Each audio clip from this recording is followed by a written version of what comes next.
fala qual é o estado da igreja de então. Qual é o estado dos acontecimentos sobre os quais a gente está falando. Dá uma parada narrativa e fala disso. E no primeiro sumário, a gente via aquela primeira imagem daquela igreja nascente, que estava reunida lá na sala de cima, e a gente perguntava qual é a característica desse povo, e vocês em oração. Eles estavam unidos em oração. E a gente identificou lá os apóstolos que caminharam com Jesus e, portanto, podiam dar testemunho da vida de Jesus. A gente identificou Nossa Senhora, que podia falar da infância de Jesus. A gente foi fazendo tipo a linha do testemunho. E a gente diz, qual é outra característica dessa comunidade? É uma comunidade hierárquica. A gente vai ver que Pedro levanta, toma a palavra e ordena as coisas. Portanto, não é uma comunidade que cai sem direção. E aqui eu quero deixar claramente uma coisa dita, que talvez a gente não tenha enfatizado como devia ter enfatizado. De todas as mulheres que aparecem ali, a única que vem nominada, quem é? Quem é a única que... Algumas mulheres, entre elas, quem? Força? Quem? Maria, a mãe de Jesus. Então, Lucas dá um destaque a Maria já no início do livro, como deram no Evangelho. Quem lê o Evangelho de Lucas vê que Nossa Senhora tem um papel de destaque ali. O projeto teológico mariológico de Lucas vai dizer, Maria é a perfeita discípula. Essa perfeita discípula agora está em união com a igreja nascente. Ela que é identificada pelo nome Maria e pela vocação, a mãe de Jesus. E a igreja católica, a mesma igreja, vai dizer para a gente, ela é a mãe da igreja, porque naquele momento ela já está ali, cooperando com a sua caridade espiritual para o nascimento dos novos filhos da igreja. Ela que é a mãe da cabeça, se transforma também na mãe do corpo, mãe da igreja. Não é bonito isso aqui? Então, pronto. Então, a gente pode, então, falar dessa beleza que a gente viu na semana passada e, assim, e podemos também dizer, a partir disso, que a gente tem queria dar a vocês um primeiro esboço, assim, do que é o livro dos Atos dos Apóstolos, totalmente, ele inteiro. Eu acredito que eu pedi a Diego para colocar isso aqui, Diego, a gente não viu lá naquele momento, mas eu acho que eu vou conseguir, né? Está aqui, eu vou exibir, Diego, Ricardo. Está no penúltimo slide. Pronto, eu vou aqui exibir isso aqui e vou mostrar a vocês isso aqui. Então, se a gente quisesse dizer, José, como se divide os Atos dos Apóstolos? Eu diria para você, uma primeira divisão, tipo assim, num sobrevoo do livro inteiro. Todos já estão vendo aí a exibição? Pronto. No sobrevoo do livro inteiro, a gente vai lá no penúltimo slide agora, depois a gente volta, tá? No sobrevoo do livro inteiro, pronto, tá aqui. Se a gente dissesse, olha, vamos ver agora um sobrevoo do livro inteiro. Como é que se divide os Atos? Não olha ainda não, senão você não vai entender. Os Atos se dividem em duas grandes partes. Tem um prólogo e introdução, e tem até o capítulo 11, os Atos de Pedro. Você vai ver que quem é mais falado até o capítulo 11 e 12 de Atos é São Pedro. A partir do 13, a gente tem os Atos de Paulo. Olha que bonito. Pedro e Paulo, né? A gente tem a festa dos dois juntos da igreja, né? São Pedro e São Paulo, né? Colunas da igreja, né? Isso, um sobrevoo, né? Tipo assim, a gente passa um voo alto. Agora, se a gente fizer um voo mais baixo, se a gente começar a olhar com mais cuidado, a gente vai ver, então, que o livro de Atos tem essas partes aí que vocês podem ver. Eu acho que está já no segundo slide. Acredito que o segundo slide é esse.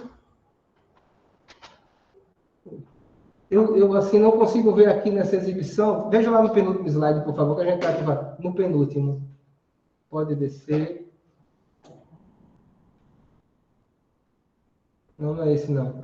Não aparece aqui para eles, mas, assim, vocês me desculpem isso aí, tá certo? Depois eu mostro a vocês, falando do pessoal que está aqui. Mas isso que vocês estão vendo aí é a divisão do livro. Então, a gente tem um prólogo até o capítulo 1, versículos 1 a 14.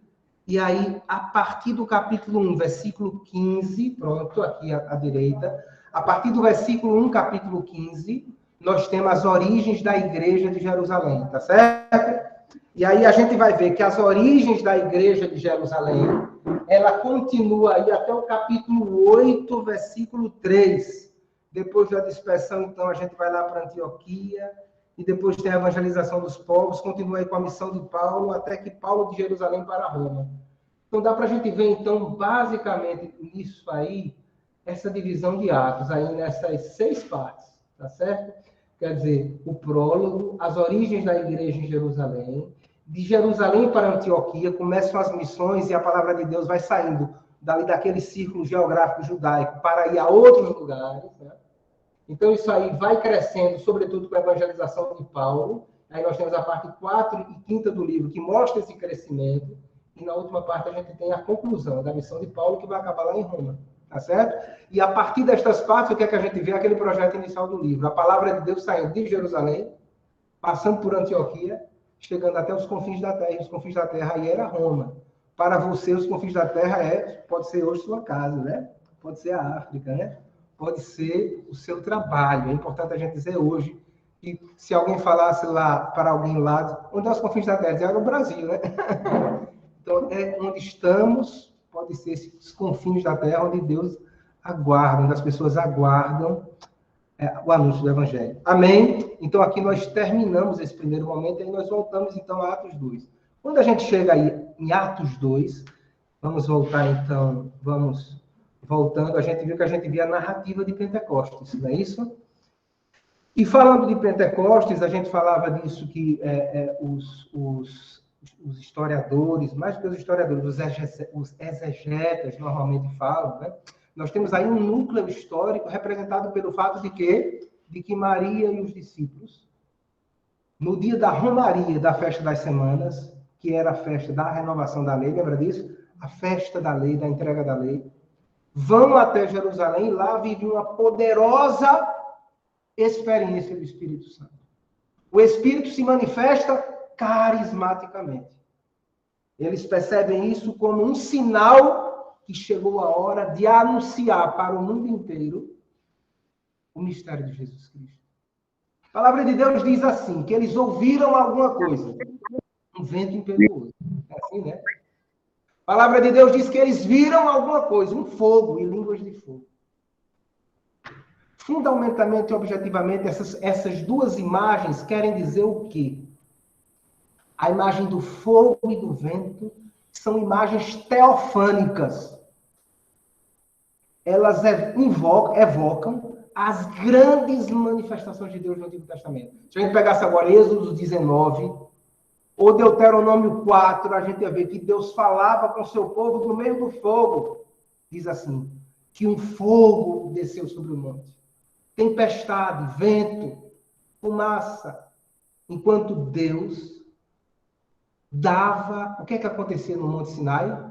Deus estava dando ao seu povo a sua lei.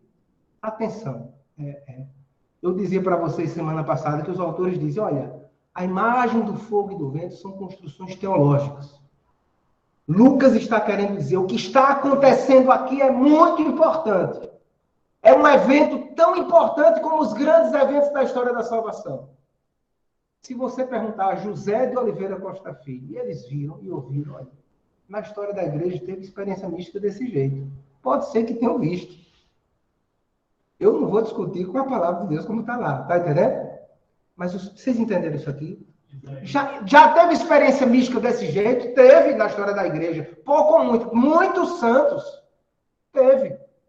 Mas o que a gente tem que entender é que mais importante do que isso, do que uma revelação privada, é que a palavra de Deus está nos dizendo, através das imagens teofânicas do vento e do fogo, que Deus está se manifestando na história poderosamente. Uma coisa nova está acontecendo. Um novo sentido está sendo dado à história. Entenderam isso aqui? Uma nova realidade está sendo instaurada. Deus está se manifestando poderosamente. E para que a gente entenda o que está acontecendo, a gente precisa lembrar o que era que estava acontecendo. E a gente leu o início do capítulo 2, semana passada. E vocês viam, e nós lemos juntos na hora que dizia o texto, tendo chegado o dia de Pentecostes. Vocês lembram disso? Lembram disso? Dizia, tendo chegado o dia de Pentecostes, nós dizíamos, opa, quer dizer então que Pentecostes já existia? Sim ou não? Sim. Porque Pentecostes era uma festa judaica, o 50º dia, que no final das 7 semanas, o povo ia até lá celebrar os dons de Deus na colheita. Inicialmente era isso. Vocês entenderam? 7 vezes 7, 49, mais 1, 50. 50º dia, Pentecostes. Entenderam isso aqui? Isso era assim como inicialmente. Entenderam? Porque na época de Jesus existia um outro sentido que já estava mais em voga, que não era tão mais ligado a festas da natureza, mas ligado aos eventos salvíficos da libertação do povo de Deus. E qual era este evento? Moisés, no dia da Páscoa, o que era a Páscoa judaica? Era a celebração da libertação do Egito. Quem sabe disso? Diga aí. A gente sabe.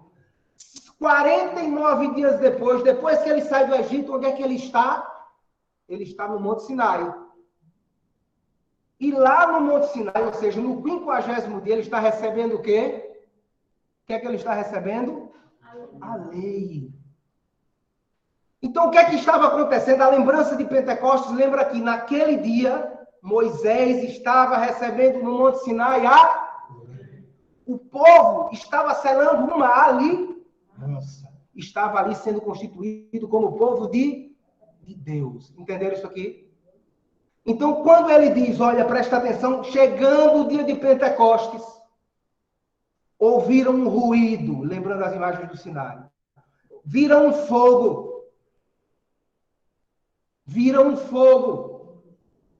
Apareceram as línguas de fogo. Isso aqui, as línguas de fogo, a gente vai falar dela já já, mas evoca também o Sinai. Mas atenção para isso aqui. O que é que Lucas está dizendo? Ele está dizendo a nova lei prometida pelos profetas está sendo dada agora. Escutaram isso aqui? Lembra da profecia de Jeremias? Chegará o dia, Israel, em que eu colocarei a minha lei dentro do seu coração. Essa lei profunda de amor a Deus e de amor ao próximo. Essa lei profunda que se espelha lá no Sermão da Montanha. Bem-aventurados os pobres, bem-aventurados os misericordiosos. Não será para vocês um peso, não será uma coisa externa. Eu vou colocar essa lei dentro de vocês. Vocês vão sentir alegria em cumprir meus preceitos. Se alguém já sentiu isso, é o Espírito Santo. Se alguém sente alegria, o desejo de ser de Deus mais, é o Espírito Santo. Se para você não é peso ser de Deus, não é peso amar, não é peso querer amar mais, não é peso se sentir convocado, se meu Deus, eu quero responder o teu chamado, isso em você é a ação poderosa do Espírito Santo. Então diz o Senhor uma lei no coração, que diz também Ezequiel, Israel, eu vou tirar do teu peito o coração de pedra. Olha, Israel, você não consegue salvar você mesmo. Não dá, você não dá conta, então sou eu que vou fazer chover a justiça, diz Isaías e Oséias. Eu vou fazer chover a justiça do céu. Eu vou colocar no seu coração a minha lei. E vou lhe dar um coração de carne, sabe? Vou tirar do seu peito o coração de pedra. E vou te dar alegria em cumprir as minhas ordens. Quem faz isso, hein? Há um modo novo da presença do Espírito em Pentecostes. O que ele está fazendo é isso. Fez para os apóstolos e faz para a gente. A nova lei, meus irmãos, atenção. O que é a nova lei do Novo Testamento? A nova aliança, o novo povo. A nova lei é o quê? De Santo Tomás de Aquino. A nova lei é, primeiramente, o Espírito Santo derramado em nossos corações. Então, aqui nós temos uma dinâmica de estar embaixo, nova aliança, novo povo de Deus, nova lei. Amém? Mas nós dissermos isso sobre Pentecostes? Ah, tá bom, Diego. Obrigado, Diego. Eu não tenho jeito não, né, Diego? Eu preciso dessa ajuda o tempo todo. Obrigado, desculpem, tá? Mas olha, aqui está. Mas dizer isso... Opa, peraí, isso aqui é para depois. Se der tempo. Olha aqui, ó. Mas dizer isso não é dizer tudo. Se a gente pega Gênesis 11, se a gente pega a segunda parte de Pentecostes, nós lemos na semana passada e por isso eu não estou lendo de novo. Diz que eles, que pairaram sobre eles. Pega só a tua Bíblia, abre aí o capítulo 2, dá uma olhada no capítulo 2. Logo depois do capítulo 2, você vai vendo que aparece dizendo o seguinte, olha, que pairavam sobre eles o quê? Pairava sobre eles línguas de fogo. E o que é que eles fizeram? Eles começaram a proclamar as grandezas de quem? De quem? E tinha gente de todo canto do mundo.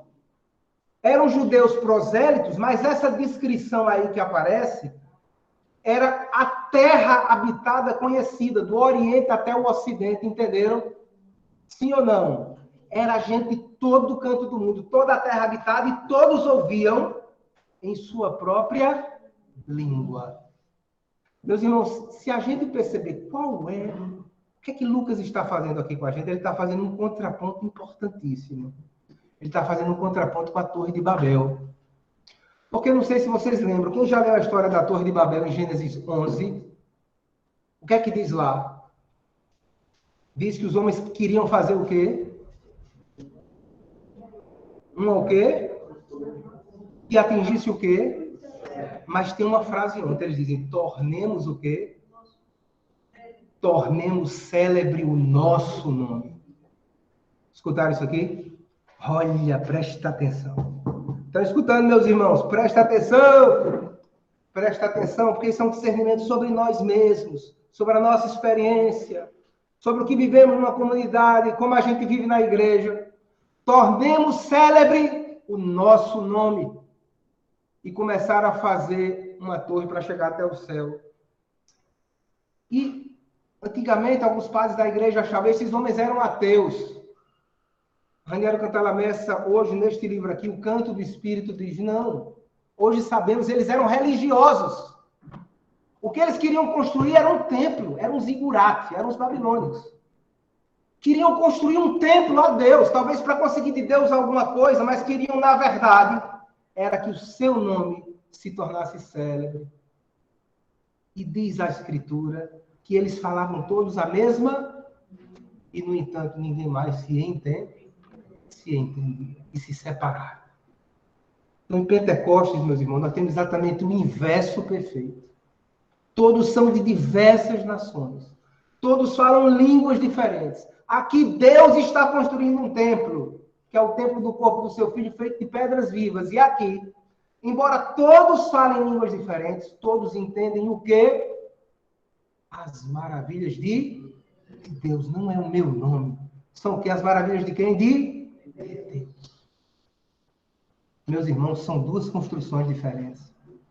E nós temos que escolher aquela que a gente vai entrar, né? Renovados no Espírito Santo. A gente pode lembrar da metáfora das duas cidades de Santo Agostinho. Cidade de Deus e cidade dos homens. Existem duas cidades sendo construídas no mundo. No mundo, na igreja, na família. Uma cidade é construída pelo amor de si até o desprezo de Deus. Ele diz, essa é a cidade dos homens. E a outra é construída pelo amor de Deus até o desprezo de si.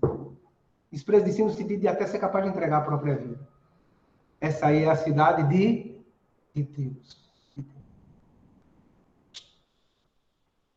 E aí eu pergunto a você e a quem está nos ouvindo aqui também à distância, né? Onde é que a gente quer colocar a nossa vida, né?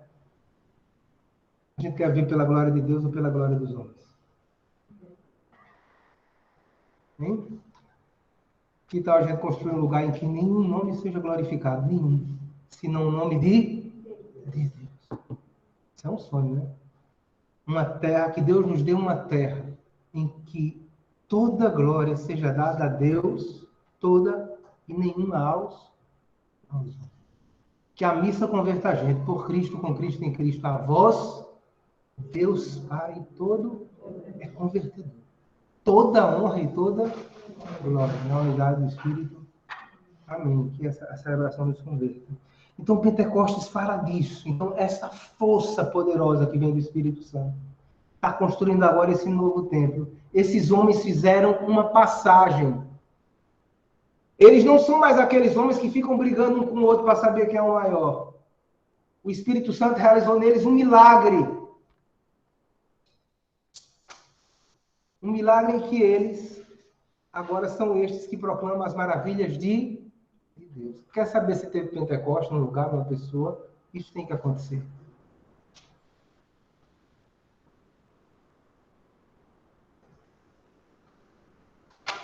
Amém? Amém. Forte, não é?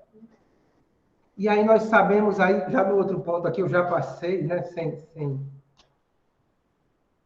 Que coisa linda. Então, isso aqui acontece na igreja. Isso é realidade de Pentecostes.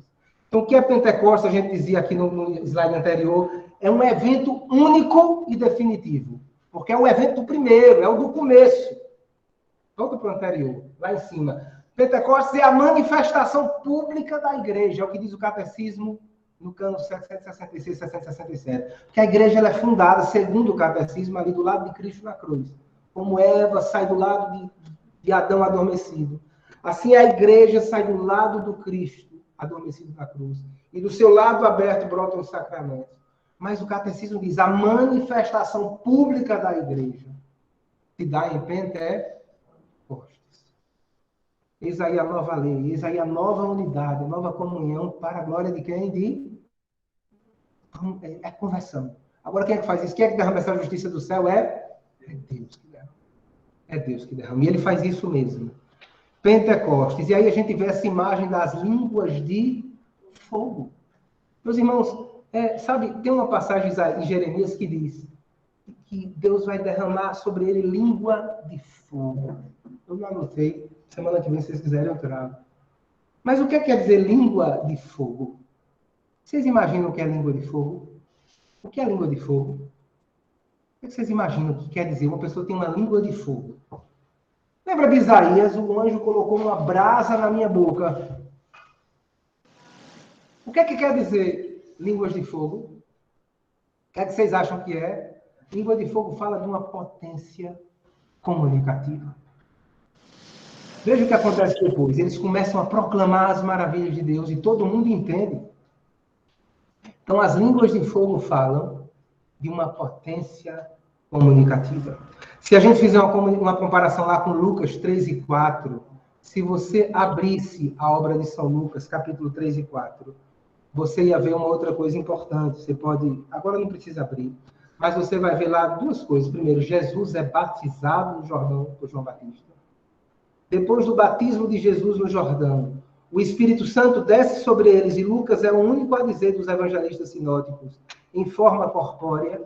O que quer dizer? Por que Lucas diz em forma corpórea? Eu disse semana passada. Por que é que ele diz? Por quê?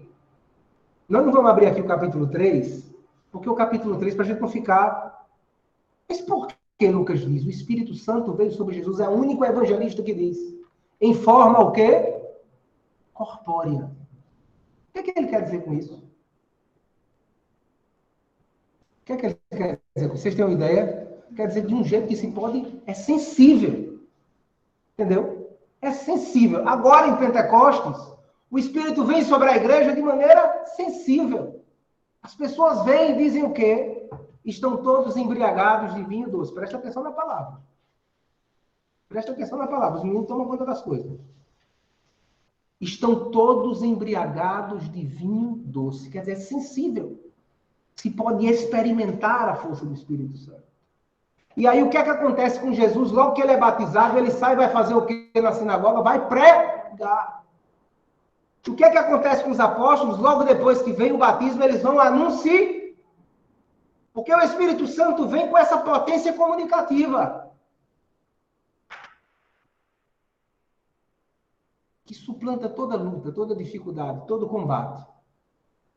O Espírito Santo nos dá, vamos dizer junto, eu creio que o Espírito Santo de Deus faz a gente vencer todo medo. Faz a gente vencer todo Eu medo. creio Eu que o creio Espírito Santo de Deus que o Espírito Santo pode de nos Deus dar uma potência comunicativa pode nos dar uma potência para anunciar o comunicativa Evangelho de Cristo. para anunciar o Evangelho. Peço que vocês que estão aqui comigo, você que está acompanhando, coloque a mão no seu coração e diga, meu Deus, derrama sobre nós essa graça. Dá-nos a graça, Senhor. Que se possa sentir, que se possa ver a força do Espírito Santo. A graça do Espírito Santo. vem sobre nós, Senhor. Dá-nos a graça de nos esquecer para proclamar a Tua glória. Dá-nos a graça de vencer todo medo. Dá-nos Pentecostes, Senhor. Dá-nos a unidade de Pentecostes, Senhor. Dá-nos essa graça de Pentecostes. Dá-nos essa lei nova. Essa lei do amor. Essa lei do amor. Que não é um peso. Que é uma lei de filhos. Uma alegria de Deus. Espírito Santo. Peça para valer, meu irmão. Para fechando, você vai dizer, vem Espírito Santo. Eu quero lembrar que no Evangelho de Lucas, a palavra diz que o Pai dará o Espírito àqueles que pedirem. Lucas 11. Devemos pedir. Vem Espírito Santo, nos ajude. Vem Espírito Santo, me ajude a saber que eu não estou sozinho. Vem Espírito Santo, me dê a graça de anunciar. Na minha casa, no meu bairro, no meu trabalho. Vem Espírito Santo, me dê a graça de testemunhar. Vem Espírito Santo, dá-me línguas e fogo, Senhor. Dá-me essa potência comunicativa. Amém. Louvado seja nosso Senhor Jesus Cristo. Para sempre seja louvado. Ter o carisma das línguas e diz que todo mundo entendeu. Não é isso aqui, não é? Sim ou não? Sim, sim. E mas, José, quando a gente reza em línguas, a gente não entende. Tudo bem, mas é uma outra experiência. Se você pegar 1 Coríntios 14, 1 Coríntios 14, São Paulo diz assim, quem ora em línguas fala coisas misteriosas sobre a oração do Espírito, ninguém o entende. Ele diz coisas misteriosas a Deus sobre a ação do Espírito. E não é São Paulo diz, olha, ainda bem que Deus me deu esse carisma, até mais do que deu a vocês. Olha, então, se São Paulo diz isso, é porque ele percebe que tem uma graça nesse carisma. Então, nós temos duas experiências diferentes. Uma experiência, tem um camarada chamado Benigno Juanes, um jesuíta, que escreveu um livro que diz, quando alguém fala em outra pessoa que não é da nacionalidade, ela entende, mas não entende só um pedacinho, só uma coisa, que a gente pode explicar de maneira até... Mas entende a mensagem, então nós estamos já no campo do miraculoso. Então a gente tem que ter cuidado, isso aqui é uma situação miraculosa, compreende? É diferente do dom de oração de línguas, que São Paulo diz, neste dom de oração. Isso aqui, meus irmãos, entendem, isso aqui é a teologia, Daniel Cantalamessa, Benigno Juanes, o Montague lá no verso tudo. Não é que a pessoa tem que falar para o outro entender. Ela ora sob a moção do Espírito, dizendo coisas misteriosas a Deus. Tá certo? Entenderam? Então, é uma experiência de orar, pode ser vivido no seu quarto. Às vezes, a assembleia toda está preparada, ela vive uma experiência de louvor e de oração em línguas. E depois silencia todo mundo. E é bonito quando a gente vê a harmonia e o silêncio. É como... Sabe aquele perfume do Espírito Santo? A harmonia e o silêncio. A graça da oração de Deus. O que seria, então, a diferença entre... Qual é a graça presente?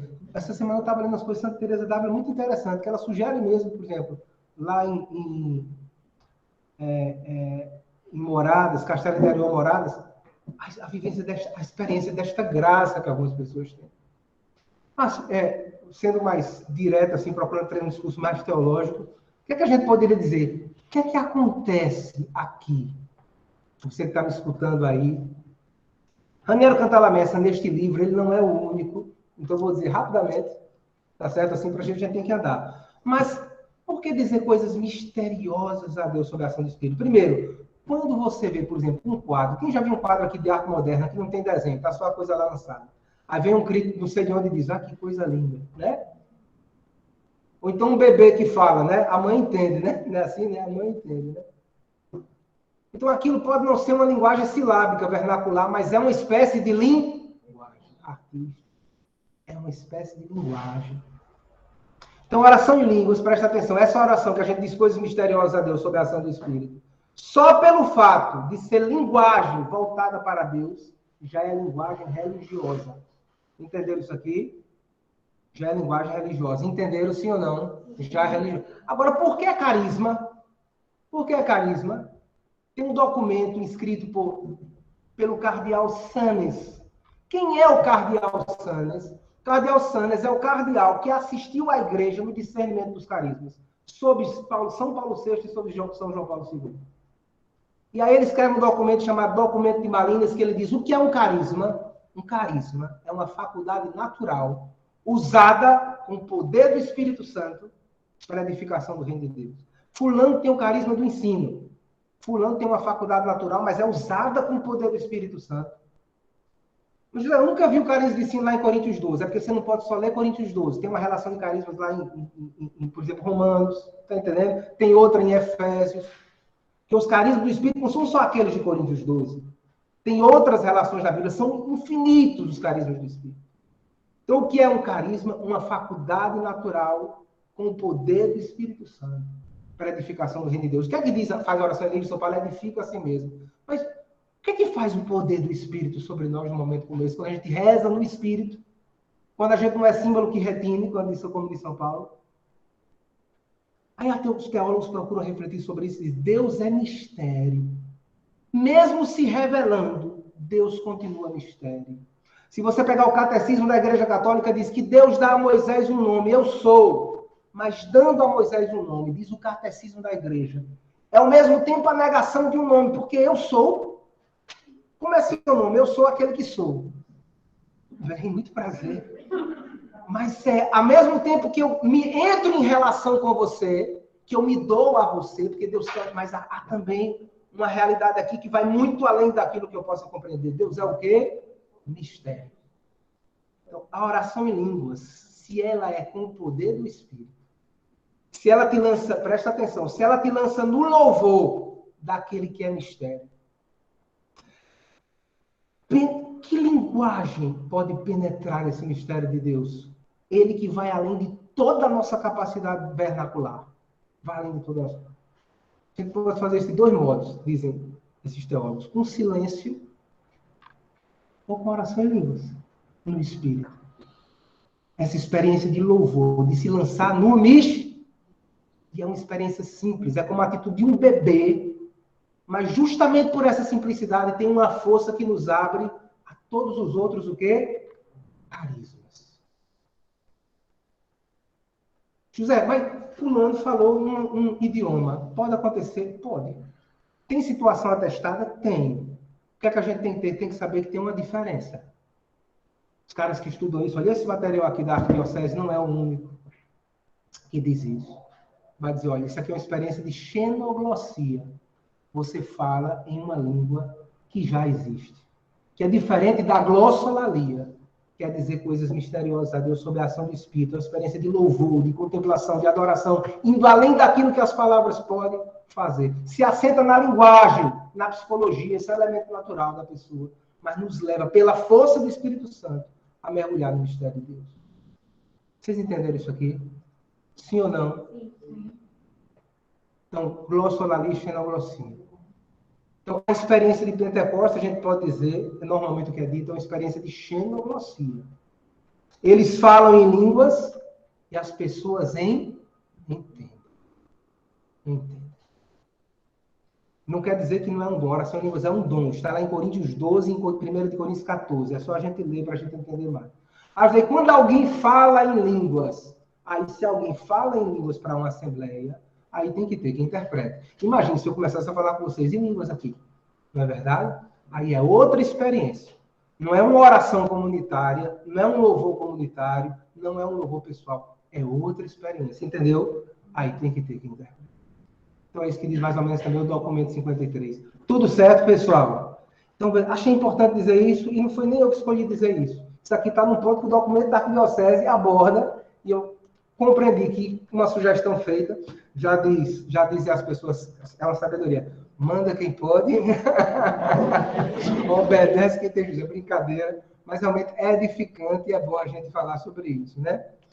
Então, pronto, então aí a gente caminhando, continua o nosso caminho, então nós estamos falando de Atos dos Apóstolos, e continuando o nosso caminho, a gente chega, meus irmãos, pode passar para o próximo slide, naquilo que é, presta atenção agora, nós falamos de Atos 2, falamos de oração em línguas, falamos de carisma, falamos dos sinais teofânicos, mas o centro de Pentecostes não é isso.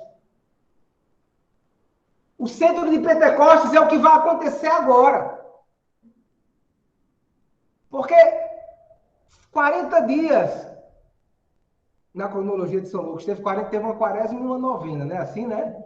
Jesus falou para eles 40 dias. Depois eles esperaram até o 50º, né? Então, 40 mais 9. Uma 40 e uma novena. A igreja fez, né? Foi para Pentecostes, né? O pessoal dizia, a experiência de Jesus acabou. Crucificaram Jesus para que a experiência de Jesus acabasse. Por que Jesus é morto crucificado? Porque as autoridades queriam.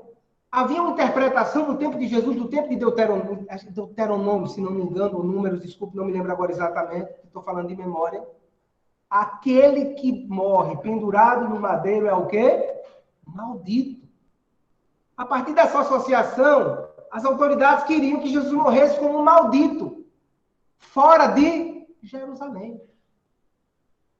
Acabou. Acabou. Já faz 40 dias. Ninguém lembra mais de nada. Prego batido, ponta virada. Mas aí, de repente, acontece um negócio lá. Esse povo começa a louvar a Deus e o povo começa a entender. Alguém diz, esse pessoal bebeu. Porque para falar alegre desse jeito é vinho doce, que pega logo, né? Não, não é vinho doce, não. O que está acontecendo agora é o derramamento do Espírito Santo. Então Pedro começa a pregar. E aí a gente vai entrando agora no... E dizendo a primeira coisa, primeiro elemento da pregação de Pedro. Lembra daquilo, promessa e cumprimento. As promessas de Deus estão se cumprindo. E o que vocês estão vendo agora, o que nós podemos experimentar é o derramamento do Espírito Santo.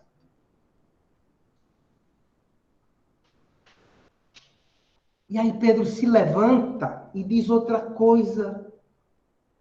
Sabe aquele Jesus? Aquele Jesus que vocês crucificaram. E presta atenção que isso aqui é muito importante. Porque havia lá muitos judeus que não tinham estado lá na hora que Jesus foi crucificado. Então Pedro não faz distinção entre autoridade e povo, entre quem está lá e quem não está. Pedro diz, esse Jesus que vocês crucificaram. Então veja, o querigma envolve esta acusação, esta denúncia. Vocês crucificaram o príncipe da vida.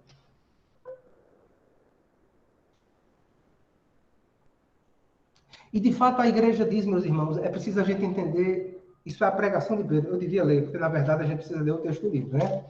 Mas presta atenção a isso, vocês crucificaram. Vamos ler. Vamos ler, porque daqui para aqui eu já ia embora sem ler, né?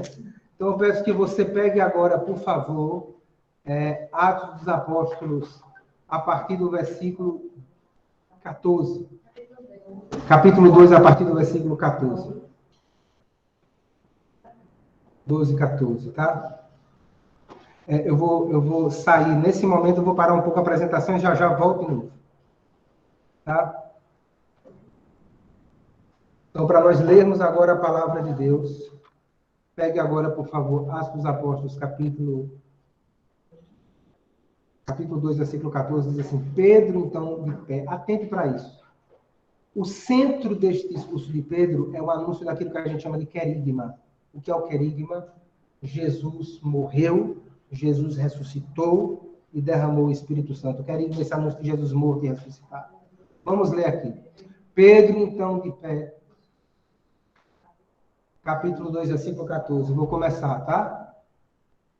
Pedro, então, de pé, junto com os 11, levantou a voz e assim lhes falou, homens da Judéia, todos vós, habitantes de Jerusalém, tomai conhecimento disto e prestai ouvidos às minhas palavras. Estes homens não estão embriagados como vós pensais. Esta é apenas a terceira hora do dia. O que está acontecendo é o que foi dito por intermédio do profeta. Sucederá nos últimos dias, diz Deus, que derramarei o meu espírito sobre toda a carne. Olha aí, está se cumprindo. Vossos filhos e vossas filhas profetizarão. Vossos jovens terão visões e vossos velhos sonharão. Sim, sobre os meus servos e minhas servas derramarei do meu espírito. Farei aparecer prodígios em cima no céu, sinais embaixo sobre a terra. O sol se mudará em escuridão e a lua em sangue, antes que venha o dia do Senhor, o grande dia. Então todo que invocar o nome do Senhor será salvo. Homens de Israel, ouvi estas palavras. Jesus, o Nazareu, foi por Deus aprovado diante de vós, com milagres, prodígios e sinais, que Deus operou por meio dele entre vós, como vocês bem sabem. Este homem, entregue segundo o desígnio determinado e a presciência de Deus, vós o matastes, crucificando pela mão de ímpios. Atenção, vós o matastes. Não diz os vossos chefes mataram, não diz o sinédrio matou. Vós. Irmãos, é bom a gente dizer que o que é que diz o catecismo da igreja? Que a morte de Jesus advém dos nossos pecados.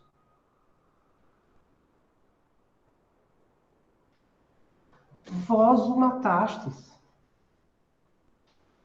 Escute, meu irmão que está aqui vós o matastes. Porque é por causa dos vossos pecados, pelos vossos pecados, que Jesus sofre a morte. Crucificando pelas mãos de ímpios. É por causa dos meus e dos seus pecados que Jesus suporta a cruz. Este homem entregue segundo o desígnio, atenção ao texto da Bíblia, entregue segundo o desígnio determinado e a presciência de Deus, vós o matastes, crucificando pelas mãos de ímpios. Desígnio e presciência de Deus? Como é isso aí? Havia profecias que falavam que o servo de Deus ia sofrer. Havia ou não havia? Havia. Isso não quer dizer, presta atenção, que Deus queria diretamente a cruz de Jesus. Deus quer a salvação. Quem dá a Jesus a cruz são os nossos pecados, a nossa violência que se manifesta na cruz. E aí o que é que a teologia diz? A cruz está no querer indireto de Deus para operar nossa salvação. Porque Deus conta com a sua e a minha resposta livre. Então a cruz entra no querer indireto de Deus. Entenderam aqui? Porque era um estágio, uma passagem necessária. Não necessária, mas uma passagem no caminho dessa salvação. E presta atenção, não é que Deus nos salva apesar dos nossos pecados. É que Ele nos salva nem apesar da decisão livre dos homens de rejeitar por conta do pecado, do endurecimento a Jesus Cristo. Nós podemos dizer, Deus nos salva através desta decisão. A cruz está no querer direto de Deus. Deus quer a nossa salvação diante da decisão livre nossa. Que é uma realidade existencial. Ainda hoje Jesus é rejeitado. E a gente diz, se tivesse eu lá, não tinha feito, será?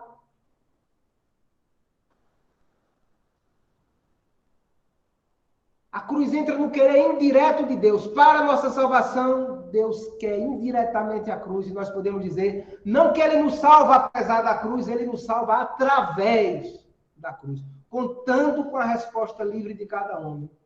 E por isso a palavra de Deus pode dizer, se o homem for entregue segundo o desígnio e presciência de Deus. Amém? Entendeu isso aqui? Por isso, quando a gente diz, Deus enviou seu Filho amado para morrer no meu lugar, está errado. Ele enviou para amar, para salvar, não é assim, né? Agora, diante da cruz, ele assumiu a cruz. E nos salvou através dela. Amém? Então, continua. Mas, então, entregue. Segundo o desígnio e presciência de Deus, presta atenção, Deus o ressuscitou. Isso aqui, gente. E esse que vocês achavam que estava morto. Deus o ressuscitou. Também é importante isso. Presta atenção. Tudo bem, você pode dizer, Senhor, é culpa minha. Se você se deixar tocar, como os destinatários desta pregação se deixaram, vocês vão ver. Como eles entenderam que Pedro estava falando do servo sofredor. E por isso podia dizer para eles, mesmo que eles não estivessem lá, o servo que morre por causa dos nossos crimes. Isaías 53, que suporta os nossos pecados. Eles batem no peito e dizem, irmão, o que é que eu devo fazer? Isso também devemos fazer nós. O que é que eu devo fazer?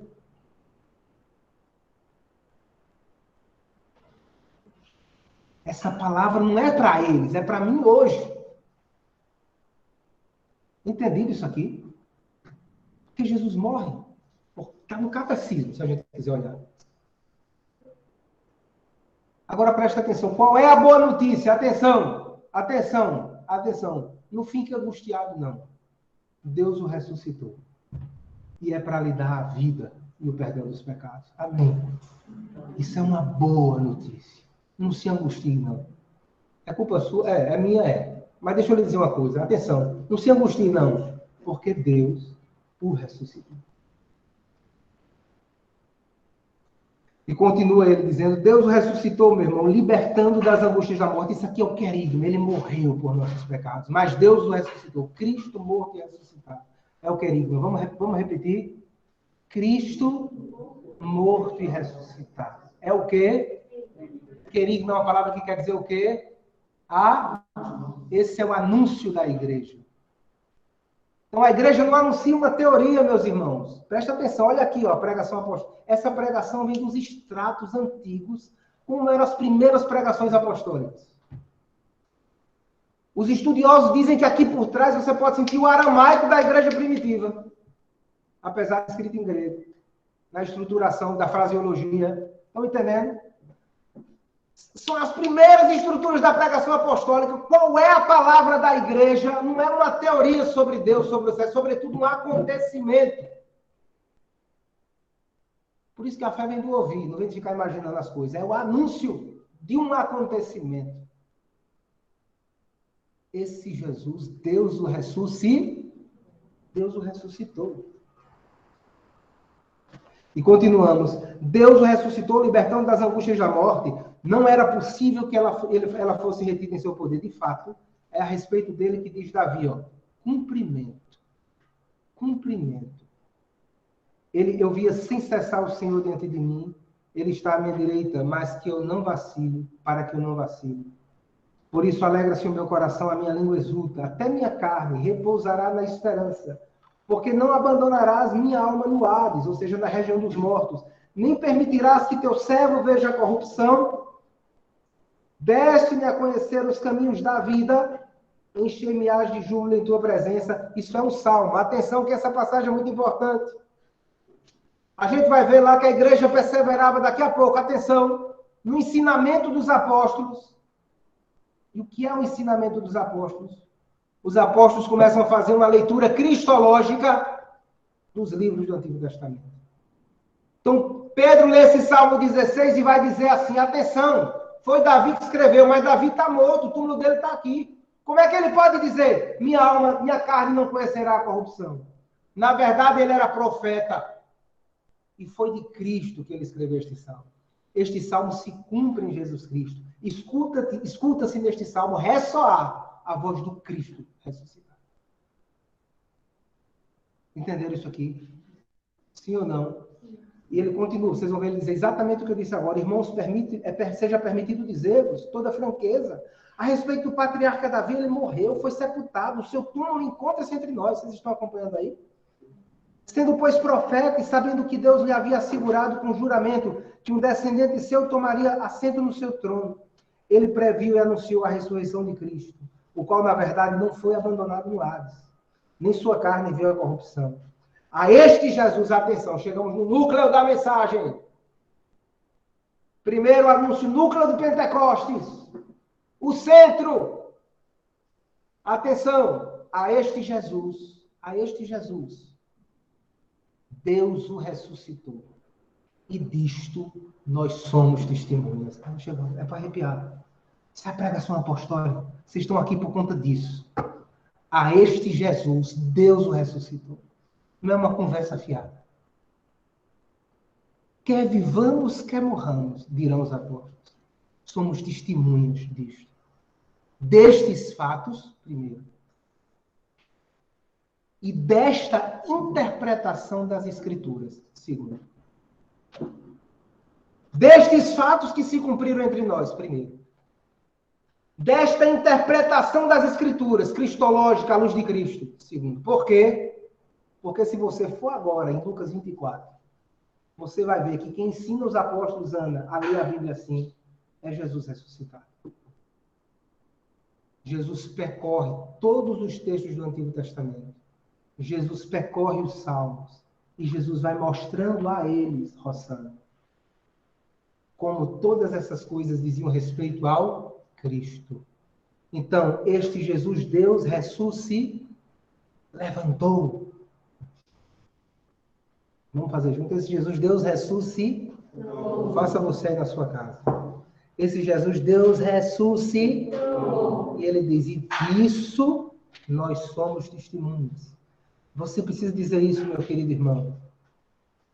Você é testemunha disso com a igreja de Cristo. E vamos continuar. Pois Davi, que não subiu aos céus, afirma. E aqui, falando da ascensão. Disse o Senhor ao meu Senhor, assenta-te à minha direita, até que eu faça de teus inimigos um estrado para os teus pés. Está vendo isso aqui? Está falando da exaltação. Então, presta atenção. A ascensão de Jesus cumpre as Escrituras.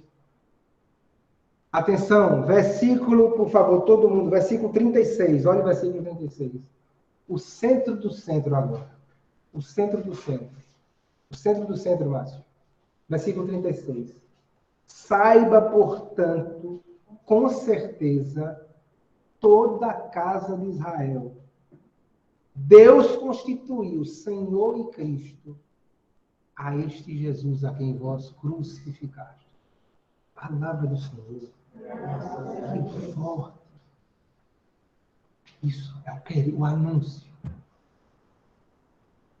Veja como é o anúncio. É o anúncio de Cristo, morto e ressuscitado. É forte na pregação apostólica o cumprimento das profecias. É o tempo do cumprimento. Se cumpriu em Cristo.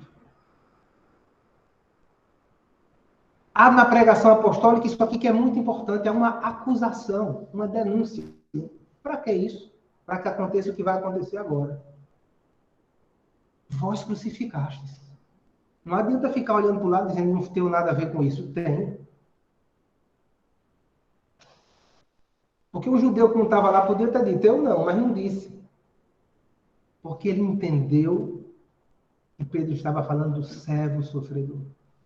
E aí, por isso que vem essa resposta agora, meus irmãos. Pega aí o versículo 37. Ouvindo isto, eles sentiram o coração trespassado e perguntaram a Pedro e aos demais apóstolos, irmãos, o que devemos fazer? Respondeu-lhes Pedro, arrependei-vos. Cada um de vós seja batizado em nome de Jesus Cristo. Convertei-vos. Quem é idólatra não seja mais. Você que é judeu, se converta a Jesus Cristo, nosso Senhor.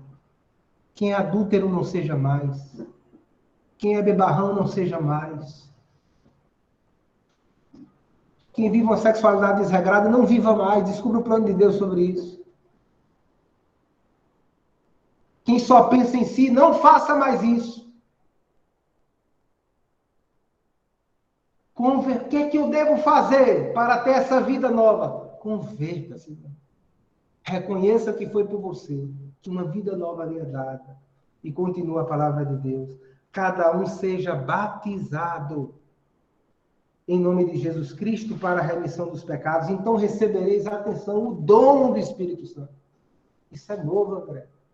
Porque que o Espírito já agia no Antigo Testamento, agia, mas agora tem uma coisa nova. Agora ele diz o quê? O quê? Dom. O Espírito é dado, mano. Agora, o Espírito é dado, Severino, Driele, Emerson, o Espírito é dado, é dom. Se você pegar João, capítulo 7, vai dizer, o Espírito ainda não tinha sido dado. Mas agora o Espírito é dado. Antes a gente viu ali, tendo Jesus subido à direita do Pai, ele derramou o Espírito como vós ouvis. Há uma experiência nova do Espírito Santo. A igreja vai viver essa experiência, André.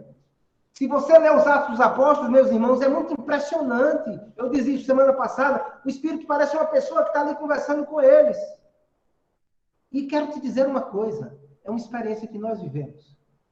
É uma experiência para nós, e continua a palavra de Deus. Escute. vocês receberão o dom do Espírito Santo, porque a promessa é para vós, vossos filhos, e para aqueles que estão longe, isto é, para quantos o Senhor nosso Deus chamar. Com muitas outras palavras, conjurava-os e exortava-os, salvai-vos do meio dessa geração perversa. Aqueles que acolheram sua palavra fizeram-se batizar, e acrescentaram-se eles naquele dia cerca de 3.000 homens. Vamos terminar antes da gente ver isso aqui, né? Então, a gente vai dizer umas coisas depois aqui, mas primeiro vamos terminar isso aqui. Então, terminado o anúncio de Pentecostes, São Lucas vai dizer como é que era a igreja, outro sumário. Então, a gente teve um relato, um discurso de Pedro e um sumário agora do estado da igreja, que vai ligar, tem também uma função narrativa, vai ligar com o que vem depois. Ele continua. Eles mostravam-se assíduos ao ensinamento dos apóstolos, à comunhão fraterna, à fração do pão e às orações. 4 coisas. Quais eram? Ensinamento dos apóstolos, a comunhão fraterna, a fração do pão. Você repita aí também, olha na sua Bíblia. É importante ter a Bíblia na mão, olhar, ver. Eles permaneceram assíduos, quer dizer, a todo dia, aos ensinamentos dos apóstolos, a comunhão fraterna, a fração do pão e as orações. Então, o ensinamento dos apóstolos, a gente já falou um pouco.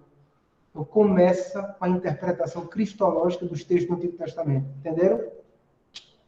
Depois, aquelas coisas relevantes que Jesus ensinara sobre a lei.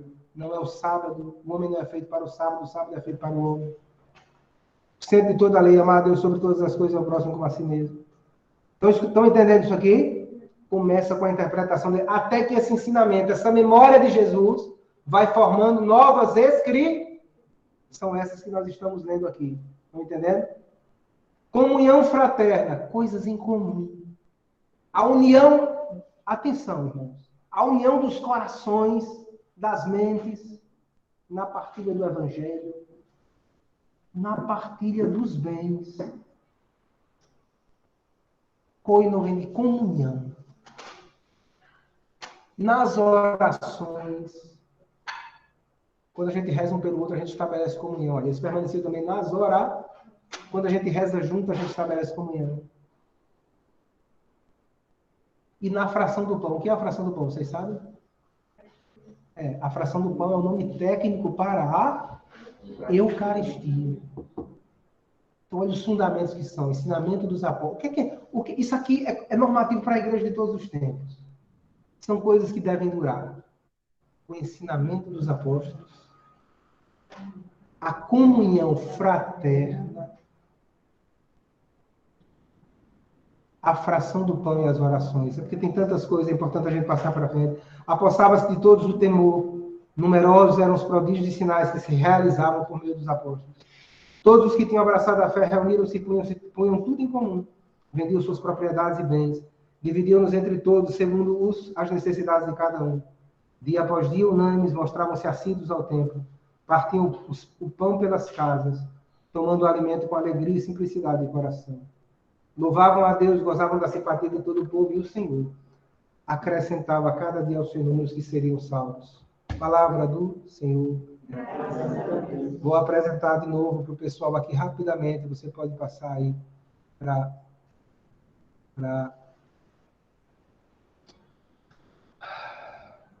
Ok, compartilhar a tela.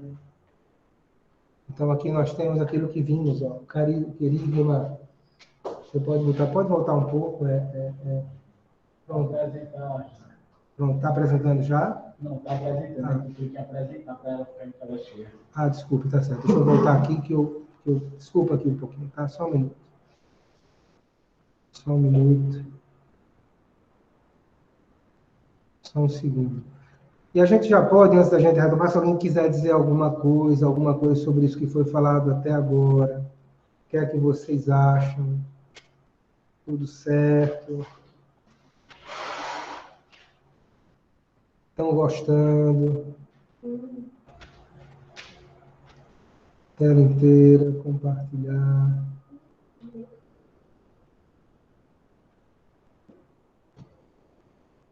Então você, olha, vocês vão ver isso aqui, ó.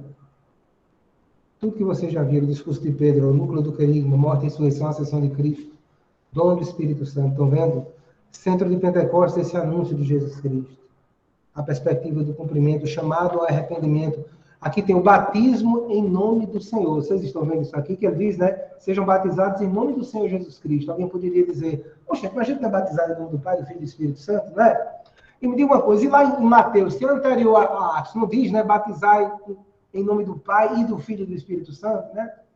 Vocês estão entendendo? Então, essa fórmula litúrgica está lá em Mateus. A igreja batiza em nome do Pai e do Filho e do Espírito Santo. Mateus 28, cuja redação é anterior a Atos. Mas dizer, presta atenção, ser batizado em nome do Senhor quer dizer o quê? Muito provavelmente, na igreja primitiva, o batismo era precedido de uma declaração de fé no Senhor. Mais ou menos como aparece lá em João 9. Eu creio no Filho do Homem do céu. Eu creio em Jesus nosso Senhor. Está entendendo? E a partir desta declaração do batismo, esse em nome do Senhor nos diz de um pertencimento a Jesus Cristo como Senhor. Entendeu? Homilia de Paulo VI, não dá para a gente falar sobre isso hoje, então a gente tem a comunidade depois de Pentecostes, isso que a gente falou, olha, tudo aquilo, né? As orações no começo também são muito retiradas dos escritos judaicos e depois vão sendo diferenciadas, como mostra, por exemplo, Magnífica, Benedictus, a oração do Senhor, quer dizer, o Pai Nosso, era muito rezado na igreja primitiva, a Didaquê, que é o primeiro ensinamento dos apóstolos, os cristãos rezavam o Pai Nosso 3 vezes por dia, tá certo? Então, tudo isso. E aí a gente chega em Atos 3, e aí eu queria perguntar a você que está aí nos acompanhando, o que é que você acha? Vai ficar a tela. O que é que você acha? Vocês estão gostando? Podemos continuar um pouco mais? A gente demorou muito em Atos 2, porque isso aqui é muito importante. Vocês vão ver que o resto a gente vai fazer um pouquinho mais rápido. Tá certo? Tá tudo certo? Estamos gostando, sim ou não? Sim. Muito bem. Vamos continuar para a gente poder adiantar um pouquinho mais hoje. Vocês que estão aí, querem dizer alguma coisa?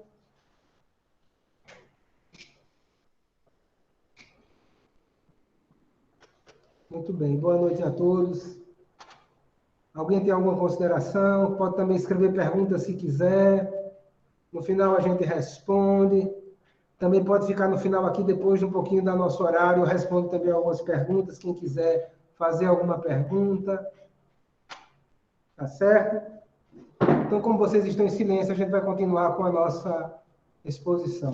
Pegue Atos dos Apóstolos, por favor, capítulo 3, versículo 1 a 10, tá certo? E vamos ler esse texto agora. Podemos ler? Vamos ler. Finalmente, irmãos, desculpe. Peço desculpa. A cura de um aleijado, tá certo? Vamos ler juntos. Pedro e João estavam subindo ao templo para a oração da hora nona. Tinha hora de oração lá. Trouxeram então um homem que era aleijado, de nascença, somente. E que todos os dias era deixado à porta do templo, chamada Formosa, para pedir esmola aos que entravam. Vendo Pedro e João que iam entrar no templo, implorou que lhe dessem esmola. Pedro, porém, fitando nele os olhos junto com João, disse: olha para nós. Ele os olhava atentamente, esperando receber deles alguma coisa, mas Pedro lhe disse: nem ouro nem prata possuo, o que tenho, porém, isto te dou. Em nome de Jesus Cristo Nazareu, anda. E tomando-o pela mão direita, ergueu-o. No mesmo instante, seus pés e calcanhares se firmaram. De um salto, pôs-se em pé e começou a andar. Entrou com eles no templo, andando, saltando, louvando a Deus. Todo o povo viu andar e louvar a Deus. Não só andar. Andar e louvar. Reconheciam-no, pois era ele quem esmolava assentados junto à porta formosa do templo. E ficaram cheios de admiração e de assombro pelo que lhe sucedera. Palavra do Senhor. Graças a Deus. Meus irmãos, e aqui está uma coisa importante, né? Pedro, tão cheio de Deus, tão cheio do poder de Deus, que em nome de Jesus cura este homem. Nós vamos ver o contexto em que isso dá, né? Deus, nosso Senhor, tem um plano ligado a isso, né? Mas eu deu vontade de lembrar que isso é verdade para Pedro, mas isso é verdade, por exemplo, atenção, quando recentemente, no processo de canonização de São João Paulo II, tinha havido um milagre já, que eu não me lembro qual é, e vocês sabem que a igreja ela faz um processo mediante o qual aquele santo primeiro é servo de Deus, quando abre. Presta atenção, por favor. Importante o silêncio, tá? Em primeiro lugar, ele é servo de Deus. Depois são proclamadas que as virtudes dele são heróicas, então ele é considerado venerável. Depois disso, de um milagre, ele é beatificado. Depois do segundo milagre, ele é canonizado. Eu estou falando de São João Paulo II, porque eu estou falando da canonização de um Papa, né? Estou falando de Pedro aqui, vamos falar de um Papa. E uma irmã, é muito bonito o milagre da canonização de São João Paulo II. A minha irmã Isabela mora na Europa.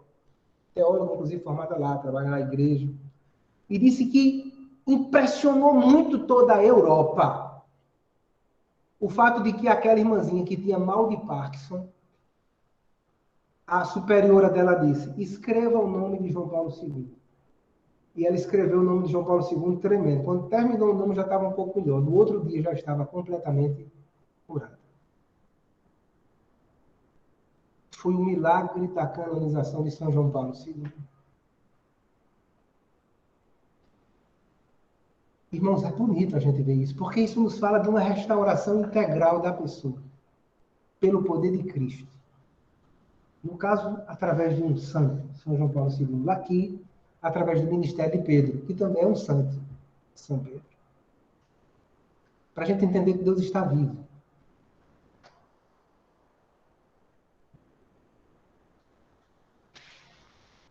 Estão entendendo? E quando ele age, a terra treme, porque o povo ficou perturbado. O que significa isso? E o povo aqui, lá no templo, ficou também assombrado. Porque aquele homem, se a gente pega do começo, não, vamos pegar por aqui mesmo, que era conhecido por ser esmolé e põe para o templo aleijado, deficiente, coxo. Estou dizendo a palavra aqui que está no escrito, me desculpe se... E conhecia o templo só para pedir esmolas. E agora vem esse homem de pé. Mas se entenda que esse de pé, louva, ele descobriu, André, um novo sentido para o templo. De pé, ele entrou no templo agora louvando a Deus. Esse homem tem agora uma nova relação com as coisas de Deus. Tem um santo na igreja que diz, a glória de Deus, Santo Irineu, é o homem vivo, o homem de pé. Escutou? E a vida do homem é a visão de Deus. Esse homem tem agora uma visão de Deus. Compreende que Deus é vivo, André. Que Deus salva. E isso se deu por quê? Como é que Pedro faz a cura? Em primeiro lugar, Pedro invoca o nome de... O que Pedro faz? Invoca o nome de Jesus. Porque invocar o nome de Jesus é invocar o poder do Cristo celestial. Ou seja, eu não estou fazendo isso por meu poder. É isso que ele vai dizer no discurso. Por que vocês estão olhando para mim como se eu tivesse feito alguma coisa?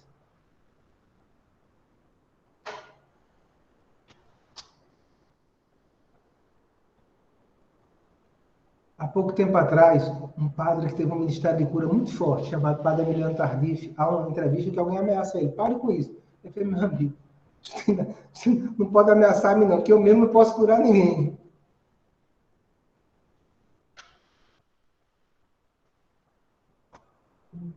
Não, ele vai dizer no discurso, por que você joga? Como você quer que ele invoque o nome de Jesus? Primeiro. Segunda coisa, acho que você pode passar o próximo slide.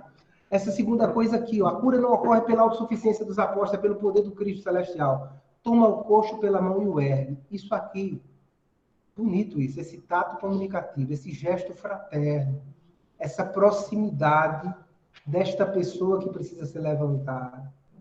Então, a invocação do nome de Cristo, do poder de Deus, mas há também essa proximidade. Quem fazia muito isso era Jesus, o leproso. Senhor, posso purificar? Quero. Jesus toca no leproso, ser purificado. Amém? Amém. 2 efeitos se seguem a esta cura. Primeiro, o homem fica curado, e diz a Escritura, curado e cheio de... Vamos repetir, curado e o quê? Isso aqui é importante, não é só que ele tem perna. Ele agora está cheio de alegria.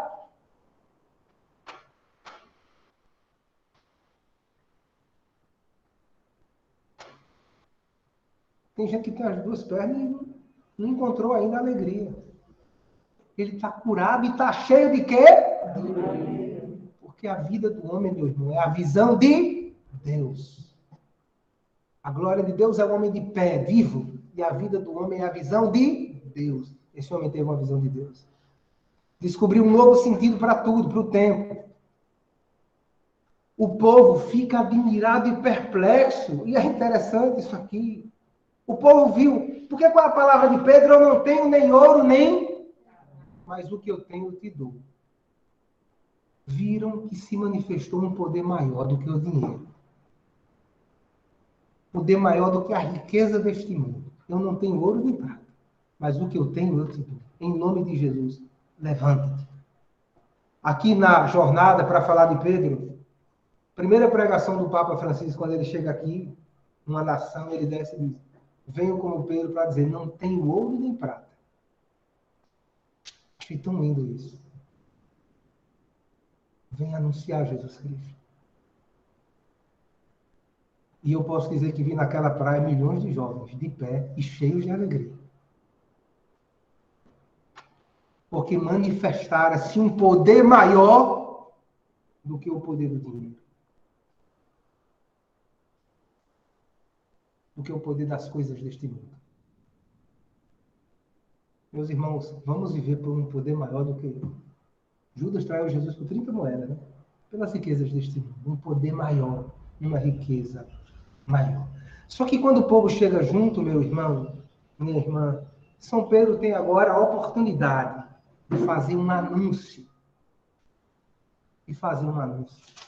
E São Pedro faz o segundo discurso missionário. Então a gente viu o primeiro discurso missionário, e nós vamos agora ler o segundo discurso missionário de Pedro, para a gente terminar a nossa noite. Pega aí, por favor, a sua Bíblia. Atos 3, 11 e 26. E vamos ler.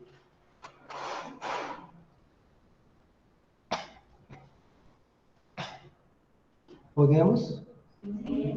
Como ele não largasse Pedro e João, acorreu todo o povo atônito para junto deles, no pórtico chamado Salomão.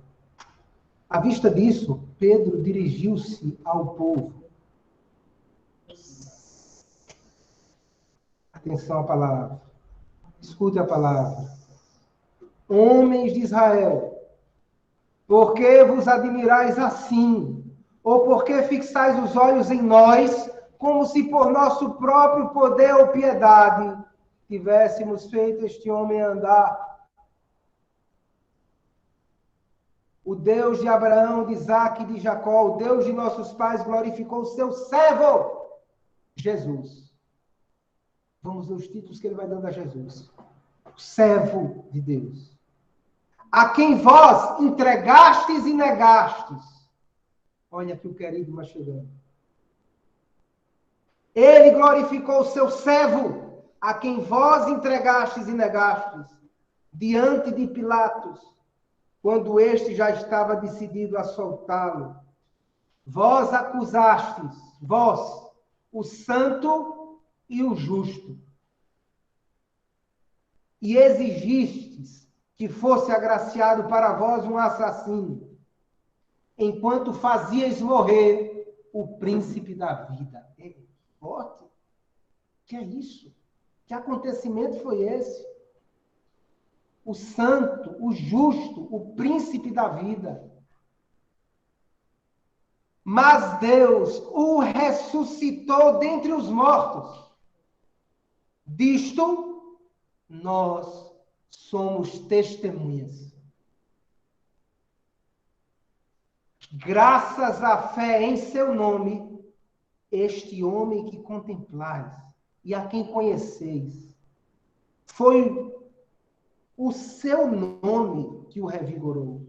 Foi o seu nome. A fé que nos vem por ele é que deu a este homem a perfeita saúde diante de vós. Entretanto, irmãos, sei que agistes por ignorância, da mesma forma que vossos chefes. Assim, porém, Deus realizou antecipadamente o que anunciara pela boca de todos os profetas, a saber, que seu Cristo havia de padecer. Pai querido, morto, ressuscitado, cumprimento das profecias, vós crucificastes, vós crucificastes, vós crucificastes, e então arrependei-vos, pois, e convertei-vos, quer dizer, mudai a vossa mentalidade, mudai a vossa conduta, acolhei o mistério de Cristo, a fim de que sejam apagados os vossos pecados. Veja, o pecado é como uma conta que é apagada. Um documento apagado, é uma metáfora. A fim de que sejam apagados os vossos pecados. E deste modo venham da face do Senhor os tempos do refrigério. Então enviará ele o Cristo, que vos foi destinado. Jesus, a quem o céu deve acolher, até os tempos da restauração de todas as coisas. Opa! Haverá um dia da restauração de todas as coisas. Do que a ressurreição é um sinal antecipador. Jesus é como o primeiro fruto de uma grande, é a primícia.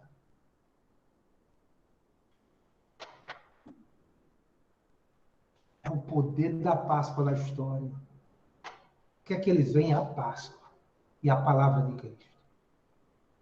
Virá os tempos do refrigério. Continua. Das quais Deus falou pela boca de todos os profetas. E aí ele vai terminar esse quadro, esse discurso como que complemento de Atos 2. Ó. Vai fechar agora também. Começou lá com Joel, agora vai fechar com a citação importante de Deuteronômio. Moisés, na verdade, falou: o Senhor nosso Deus suscitará dentre os vossos irmãos, um profeta semelhante a mim. Vós o ouvireis em tudo o que ele vos disser. E todo aquele que não escutar esse profeta será exterminado do meio do povo. Também os outros profetas, desde Samuel, e todos os que se seguiram, falaram e prometeram estes dias. Vós sois os filhos dos profetas e da aliança que Deus estabeleceu com nossos pais.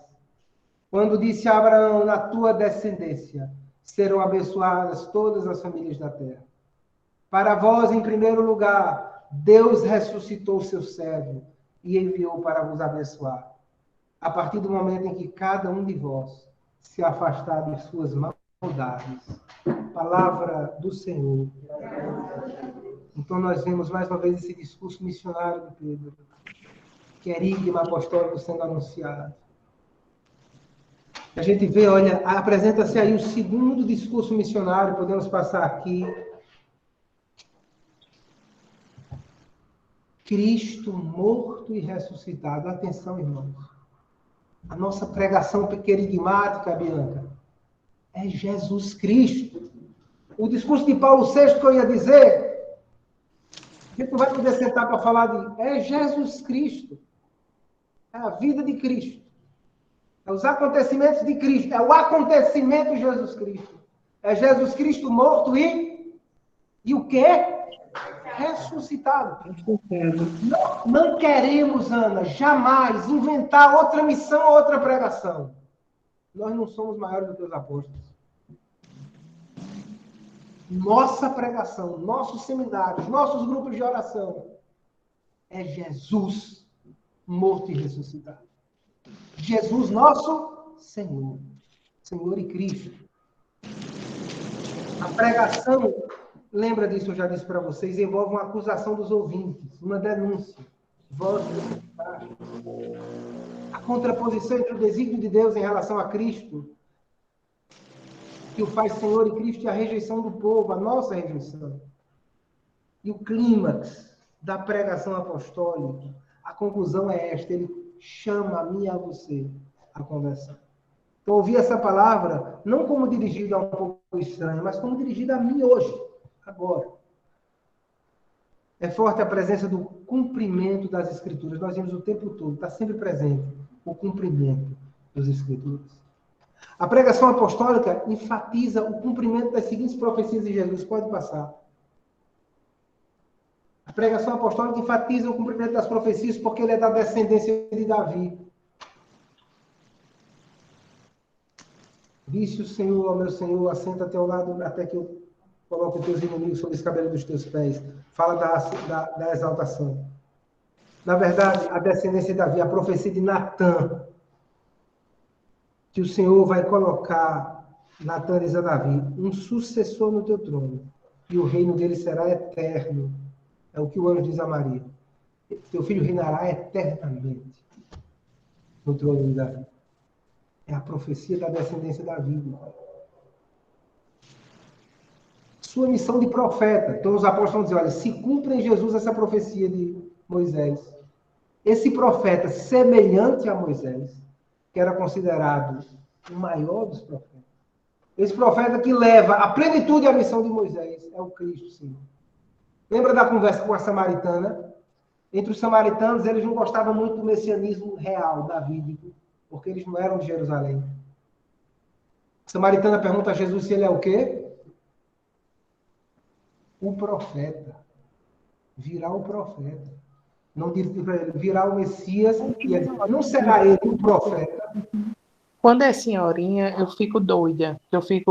Às vezes é uma senhorinha que não tem filho, por exemplo. Aí eu fico feito... Desculpe. Mas esse título de profeta era forte na Samaria, quer dizer, o profeta. Outra profecia que se cumpre em Jesus, os sofrimentos. A pedra rejeitada, a ressurreição e a exaltação. Terminando. Apagados os vossos pecados, nos disse ao cancelamento de uma dívida. Tempos de refrigério, a vinda, não é vida não, definitiva de Cristo, com a restauração de todas as coisas, aí a referência dos profetas. Amém. Acredito que hoje é isso. Então, meus irmãos, a gente tinha pensado em fazer um momento de grupo de partilha. Mas eu acredito que a gente não vai conseguir fazer hoje. A gente pode, se alguém quiser fazer uma pergunta em 2 minutos, eu estou por aqui, você pode perguntar alguma coisa. E aí, na semana que vem, a gente faz um grupo de partilha com o próprio Meet sobre o que a gente viveu até agora. O que é que a gente viveu até agora? O que é que vocês estão achando? Muito bem. Estão gostando? O que é que me dizem? Tem alguma pergunta a fazer?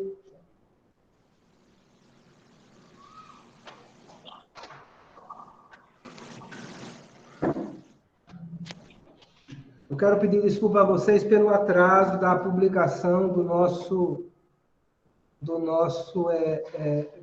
vídeo esta semana. Semana que vem não acontecerá mais isso.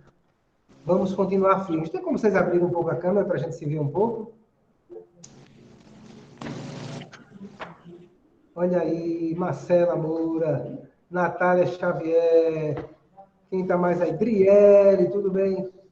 Muito bem, Ayala, Sivaldo. A minha câmera não abre. Que bom ver vocês. Maria Ângela, como é que você está? Tudo bem? Muito bem. Daniel, que bom ver vocês. Que bom ver vocês. Muito bem, muito bem, muito bem. Que bom. Foi boa a nossa partilha, o que é que acharam? Desse jeito dá certo?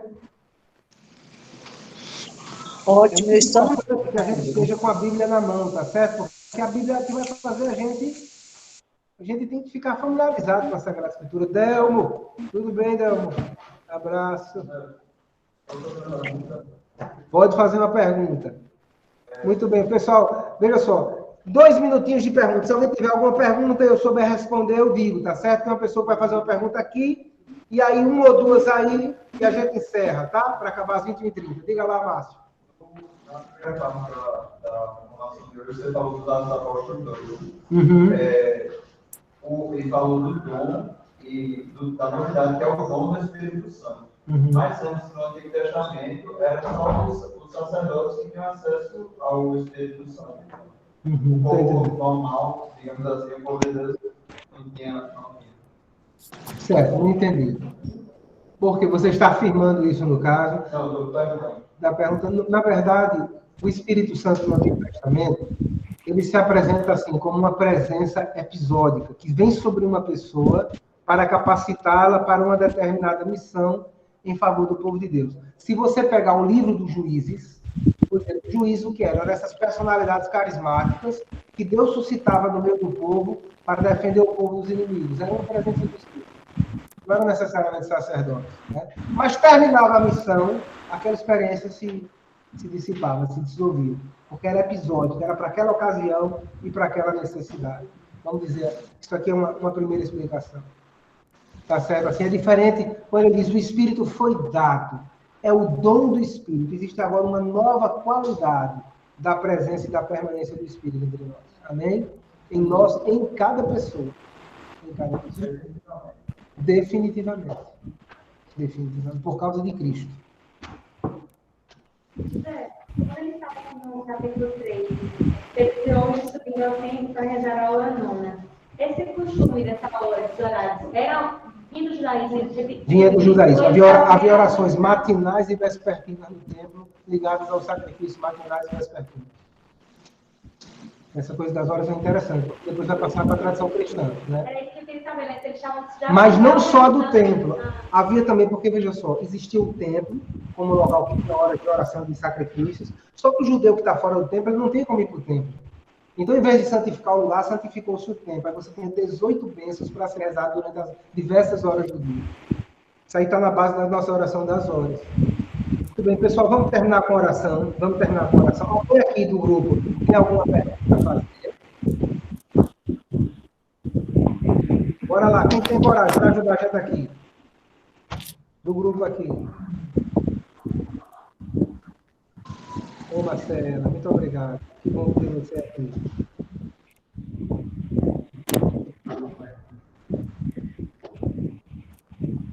Amém? Então, alguém se arrisca a fazer uma pergunta, um comentário?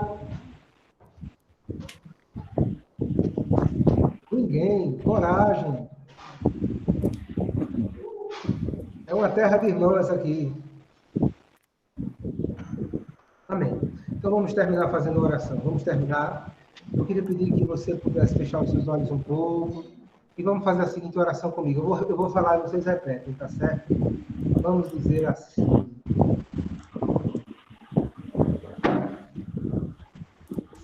Santíssima Trindade. Santíssima Nós Trindade. nos adoramos profundamente. Damos graças. Damos graças. Por tudo que aconteceu. Por todos os bens. Todos os que bens. nos foram dados. Em Jesus Cristo, nosso Senhor. Jesus Cristo, nosso Senhor. Bendizemos a Deus. Bendizemos a Deus. Espírito Santo. Maria Santíssima. Maria, por ocasião da tua Imaculada Conceição, por ocasião da Santíssima Imaculada Conceição,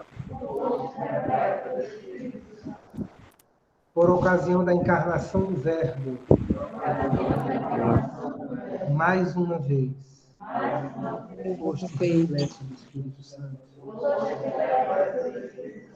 No Magnificat, naquela explosão de alegria, mais uma vez, foste repleta do Espírito Santo. Aos pés da cruz de Cristo, aos pés da cruz de tendo Cristo, manar sangue e água, que fez manar sangue e água, sacramentos da igreja. Ali, mais uma vez, foste repleta do Espírito Santo, chamada por Cristo de mãe da igreja.